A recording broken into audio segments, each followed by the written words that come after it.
بسم اللہ الرحمن الرحیم۔ اگر نماز کے دوران نمازی سے ٹوپی گر جائے تو اس کا کیا حکم ہے؟ نمازی یہ اٹھا سکتا ہے یا نہیں؟ تو اس کے بارے میں ایک دو صورتیں ہیں کہ اگر نمازی قیام کی حالت میں ہو یا رکوع کی حالت میں ہو تو اسی وقت ٹوپی اٹھانا یہ جائز نہیں ہے، کیونکہ یہ عمل کثیر شمار ہوگا اور اس سے نماز ٹوٹ جائے گی۔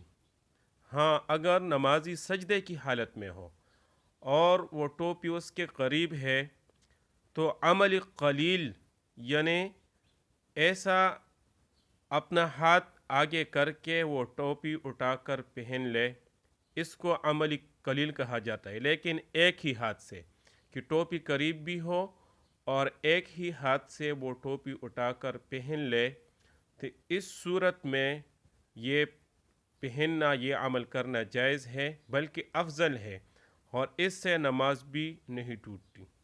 تو اس لیے ہم خیال رکھیں نماز کے دوران کہ ہم سے عمل کثیر بھی نہ ہو اور عمل قلیل کے ساتھ سجدے کی حالت میں ٹوپی ہم اٹھا سکتے اور اس کو پہن سکتے ہیں۔